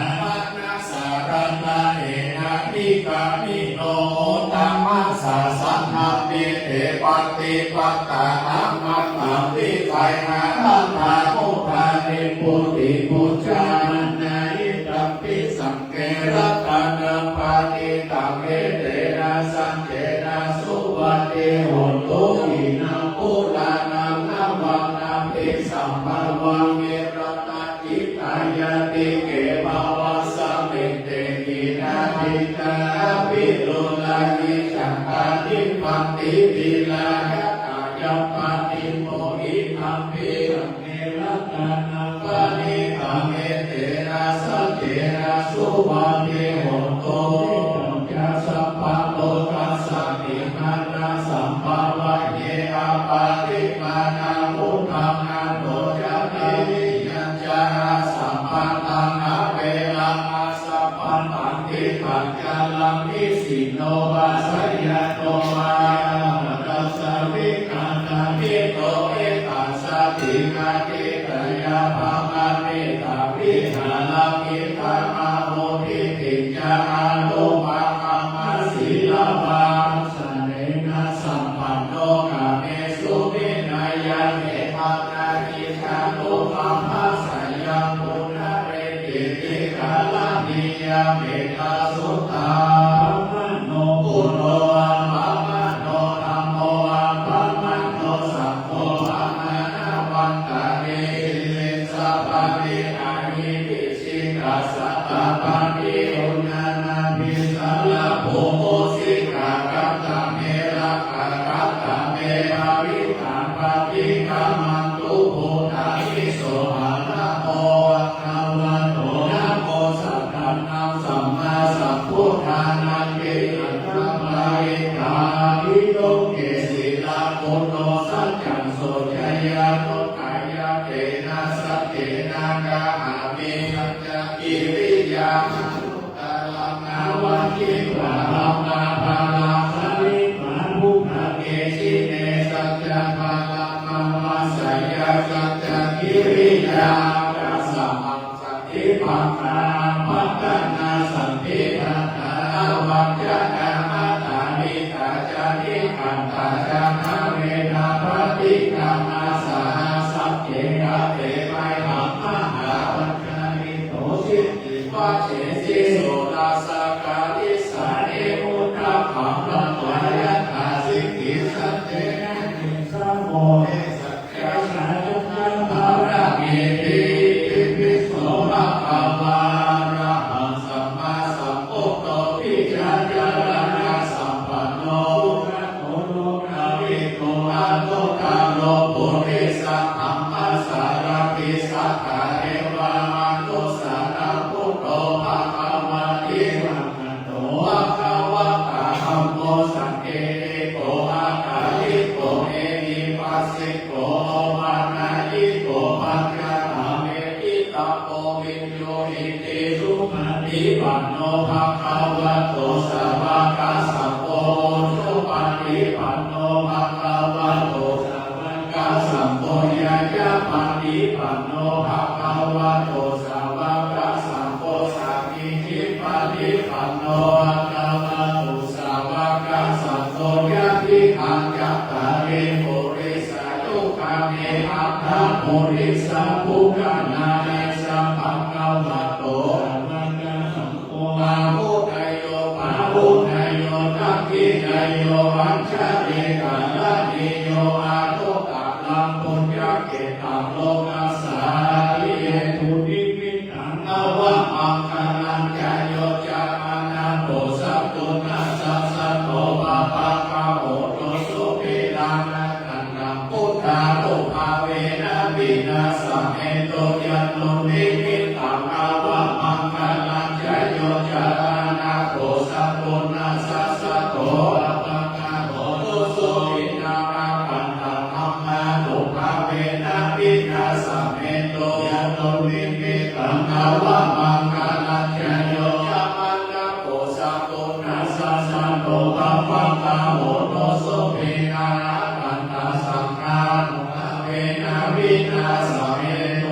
มหากัลลุนิโกนาโตหิทายาสัพพะปะรินังโพเรตวะภาลานิสัพพะปัตโตสัมโพธิพุทธมังเอเตนะสัจจวัจเจนะโหตุเตชะยะมังคลังจยังโตโพธิยาโหเนสักกายานัมนันติปัตตาโนเอวังกัปปิจโยโหหิจยะสุจยะมังคะเลอะปานาติตาภาลังเกสีเสมาตาเวโภคาเลอะภิเสเกสัพพะอุตตานังอาคัมปันโตอะโมทานิสุขังขันตาสุขังนันสุปัง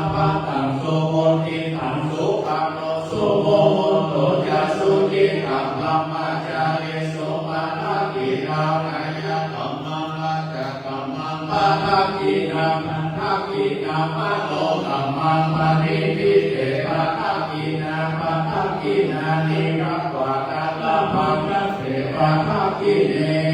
โอตัมปัสสัมปันนาสุขาธัมมาสัมมาหิกาสัตโตสัพพุริสาโลเกเทวานิมัตถิพุทธะเนสัพเพปัมมาอาภัพตังนาสัพพิปัญหาปัจจนาอัตติตาจานิขันตาจันตเวตาปฏิกรรมาสังฆาจันนังคาถาพุทธาเจตวานังสังวานังจตุสัจจมาตาลัสสะมิปิภิกษุนาราสมาปันนังกาลาภโยพุทธาภาวิสันตินายกาสัพเพปฏิปิตาไมหังปัตตะเกเตโอนิสราภิเสปฏิปิโตไมหังพุทโธธัมโมนาวิโรจโนสังโฆปฏิปิโตไมหังมุเรสัพพะอุณาคาโลหังเยเมนานุรุตโตสาริปุตโตจันทักขิเนโกตัญโยปิติภาคัสสะติโส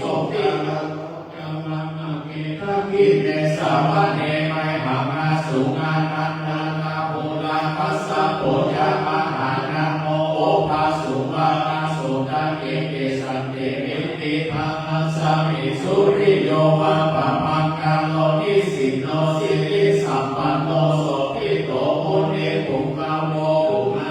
กัสสะโพเทโลภะเหสิติตาลานันทโมโสไมหังวัคคันเนนิจัมปฏิตัสสิปุณณกาโนปุณโนอังคุลิมาโรจาภุกาลิกัจจสีวานิติเมปัญญา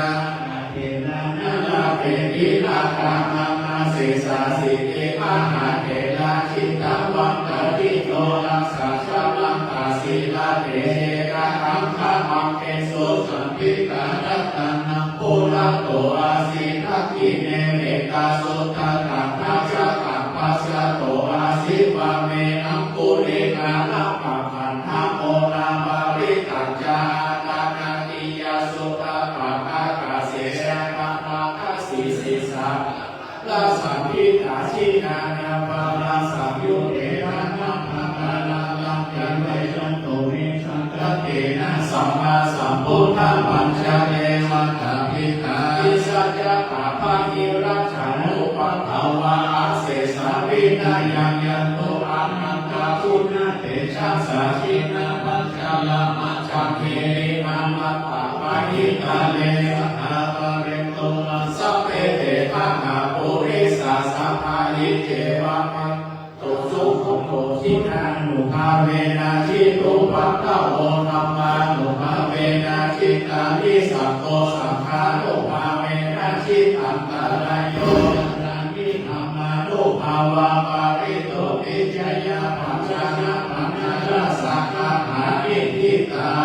ภิกขุนัสสะวิจโยธัมโมโลเกอนุตตโลสัพพะสัตตะตัณหายะตัปะกานาหิเทวะเทปาริวัชเชราชาปัจเกอามานุเสนิภาวะเกรายะเกนะเกวิเสมุเทระกาลปะระเนนะจัสสัพพะสัมมานานาพุทโธทัพเพวะกาลปาริตักขะเสวานุภาเวนะโหตุเตโว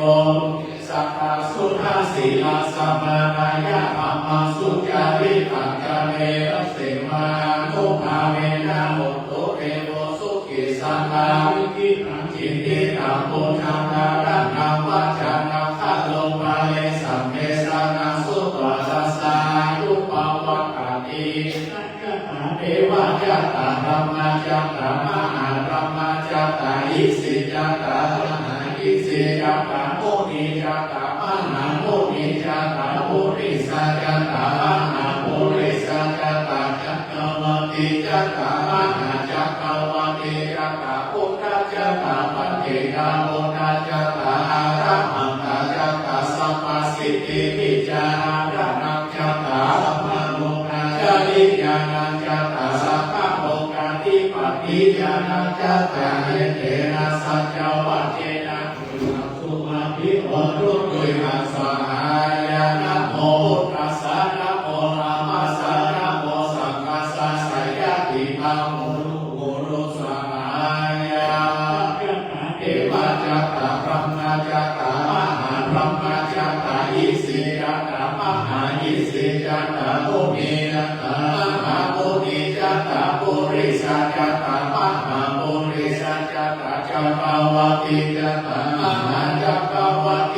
ตาพุทธาจัตตาปฏิกาพุทธาจัตตาอาระหันตาจัตตาสัพพสิทธิวิญญาณาลังจัตตาสัพพะโลกาจาริยานังจัตตาสัพพะโลกาทิปฏิญาณังจัตตาเอเตนะเจวัจเจนะตุยนังสุวัเทวตุตุยนังสวาหายานะโมพุทธัสสะนะโมธัมมัสสะนะโมสังฆัสสะสัยยะติมังปุโร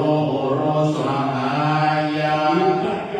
เอวะจัตตารัมมาจัตตามหารัมมาจัตตาอิสิจัตตามหาอิสิจัตตามุนีมหามุนีจัตตาปุริสัจจัตตามหาปุริสัจจัตตาจัตตาวติจัตตามหาจัตตาวติจัตตาพุทธจัตตาปัจเจกพุทธจัตตาอะระหันตาจัตตาสัพพสิทธิวิจาราระหักจัตตาสัพพะโลกาจาริยานังจัตตาสัพพะโลกาทิปฏิญาณังจัตตาเอเตนะสัจจวัชเชนะตุยนังสุวะเอโหตุตุยนังสวาหายะนะโมพุทธัสสะนะโมธัมมัสสะนะโมสังฆัสสะสัยยะติกาโมโรโรสวาหายะสัพพุทธานังปะปะคานานิวาระนาปริตัสสานุภาเวระหันตัวเดสะโมปัตตะเวระกัตตยะสัพพุทธานังปะปะคานานิวาระนาปริตัสสานุภาเวระหันตัวเดสะโมปัตตะเวระกัตตยะสัพพุทธานังปะปะคานานิวาระนาปริตัสสานุภาเวระเดสะโมปัตตะเวจานิทุกขาพยาปัตตาจานิพยาสุขปัตตาจานิสุขาโหตุสัพเพปิปานิโนเอตาปัตตาจาอาเมหิสัมปันตังปุญญาสัพพะตังสัพเพเทวาโลโมทันตุสัพพะสัพพันธิสิทธิยานานาคาหันตุสัมภายาสีลาตังหันตุสัมปันนาภาวนามิโอโตข้าจันโตเทวะตาคาตาสัพเพพุทธาภลาปัตตาปัจเจกานัจจายาภลาภลาอันตานัจจายนาคัมมันนามิสัพพะโสโลกายาปาราปาลาภาสันตุติปาราปังนานาวิสัสสะปาราปัญญาตินิพพานังปะละมังสุขัง สาธุสาธุสาธุศรัทธาม้วนได้สายสิญจนกลับขึ้นอยู่ราศีสัตว์ดังเดิมอย่าขึ้นดึงเป็นแต่กำเนิดรอรับตาห้อยแล้วโอ้ก็ดึงเพราะว่าบนหัวบนเก้าพระเจ้าพระสงฆ์มาดึงตอนนี้จะเป็นลาภเป็นกรรมรอวันตาแล้วมาดึงสำหรับมักมีก็จะสะดวกยิ่งวันนี้ท่านพระครูวรกิจจำพรเจ้าคณะตำบลแม่กาครูบาหลวงวัดแม่กานำคณะสงฆ์เจริญพระพุทธมนต์สมโภชสัญญมัตพัฒยศผ้าไตรพระราชทานและศิลปะถวายพระครูอรันธรรมนันท์ต่อจากนี้ไปนิมนต์ท่านพระครูอรันธรรมนันท์เข้ารับการผูกข้อมือเจริญภูครูบาเจ้าศรีบุตรคุณายุโตครูบาวัดอุโบสถบางดวงเจริญอายุคณะมงคล93หลวงพ่อพระครูทินตังสรโสพลที่ปรึกษาเจ้าคณะตำบลปัสสักครูบาวัดสัมปัสสักเจริญอายุคณะมงคล87และพระครูมงคลนิมิตวัดบางกวดนิมิตเจริญอายุคณะมงคล92ได้ผูกข้อมือถวายพระครูอรันธรรมนันท์ต่อจากนี้ไปจะได้กล่าวสืบนาประกาศโอกาสเป็นตามตามโบราณอริยประเพณีทำเนียมพื้นบ้านล้านนาในสัพพตองสืบไปครับอิทันโนสัพพวันโภโยปังกานาวิเศสัตตังวรันตขีนัยยากายะโตเลวะขีโตเลมะโนตัวเลสังยิจจามพระมาเตนาวาสังยิจจ ปมาเทนะวากายกรรมเมนะวาวจีกรรมเมนะวามโนกรรมเมนะวาอธิทัตโตสังปัจจุปนโตสังนานาคตโตสังสัพพันโตสังฆมันตุโนโยสัมมิสิโนวระโพธิภูเรมันังสเสนังมหันติวิเยโยสัมโพธินาคัญญิวะอนันตัญญาโนโยโลกุตโมตังปนามามิพุทธังตังปนามามิธัมมังตังปนามามิสังฆังสุรนันตุโมโตเทวสังฆโยดูแลฟังระฟังระเทพกนานามวลหมู่อันสถิตอยู่ภูวิมานจุ่มยังฟังเสียงสามกล่าวอันแฝงจะแปลวภาวะที่กล่าวของตังเทวดาตนอันรักษาขันธ์ทักสันดานสัทธายุภูรักษาผู้ห่อเรื่องรักษาปีเดือนวันแนวตั้งเทวดาตนนั้นรักษาไว้นากามเขตพระเทพบางเมืองอย่างฝ่ายรักษาเจนบางเจนเมืองดำรงนักเทวดาลูกขเทวดาอากาศเทวดาพัฒดาเทวดาลูกกระจาใส่สลีทุกหาวกมณีเมฆลาเจิญเทวดาทิเตน้อมนิวเนโมตนาตั้งพระยาอินตาภูบาลตนองค์การว่าเพืองตั้งเท้าเดืองคุณพรหมจะทุโลกกาลานตั้งสี่ยักขียักขาโตมิดิทานุภาพตั้งภูมิข้ามผ่าไพลีตั้งนางนาไพในกรณีสาลีกุตาธรรมาตนจำบุญและตนจำบาปตนจำน้ำยานายตาตั้งพระยามาตนใจหางห่างหาวจิตเทเท้าไปบนโหนอากาศไปไกลว่ากรณีเทวดาอังรักษาวัปปัจจุตัตถินีเป็นเก้าก็ขออันเจิญวันหมู่เจ้าเข้ามาสู่โมตนาตาซึ่งบารมีงามเจ้าสมณะสัพพาในมูลสัพพาผู้ขาต่างหลายจะไม่ยืนตามในปีขาขาละบัดนี้อย่างนี้นั่นถูกจะมีเที่ยงแท้ดีดีสาธุสาธุโอกสัพพันเตข้าแต่พระทิพาลัยรัตนะหักแถวพระเกี่ยวเจ้าทักษาพระการในตีคากาละปันนี้ก็หากเป็นวันดีทิถีอันพิเศษเหตุว่าเป็นวันเดือน6 เดือนแรมใน4 ค่ำพระว่าเป็นวันเสาร์ที่7ของเดือนมีนาคมศาสนาพระสมณโคดมได้2,569 ปีได้บรรจุจรรอเพิ่มเติมแก่เจ้าสมณสภาและมูลสภา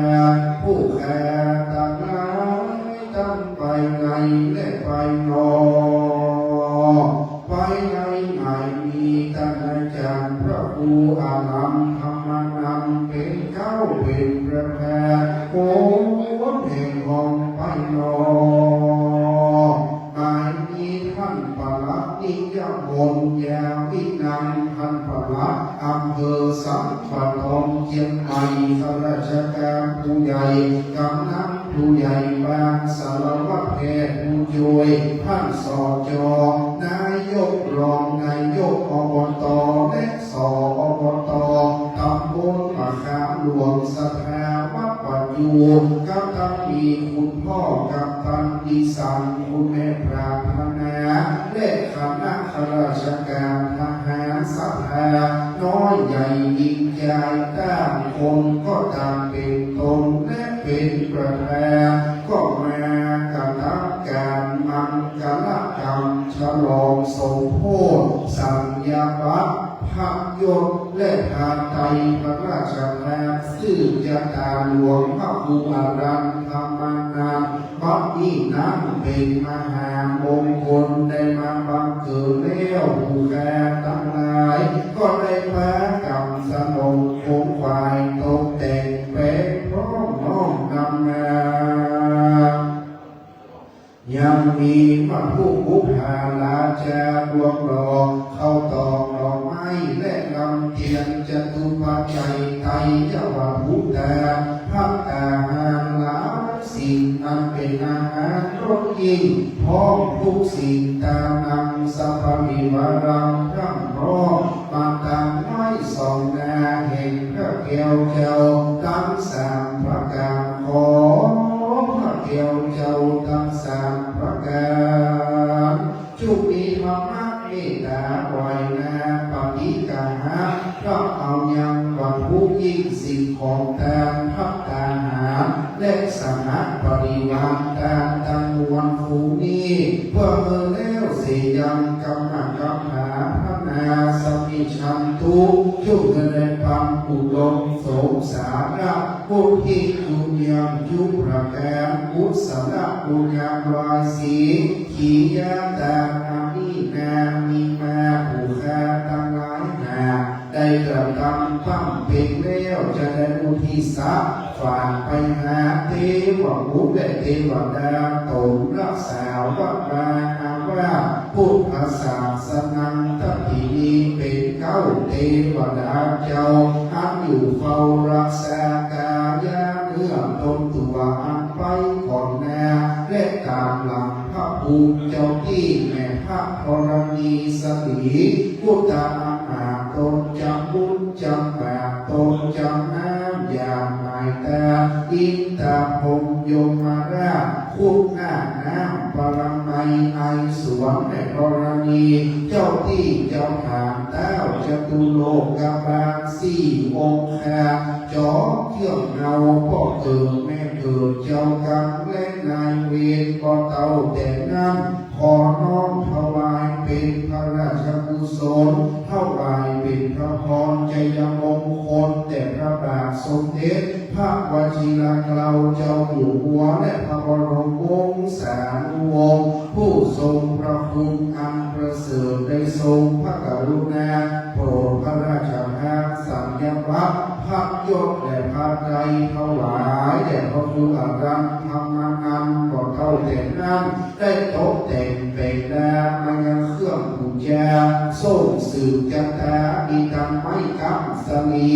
มาเยี่ยมภูมุลีเข้าเปลือกเข้าสา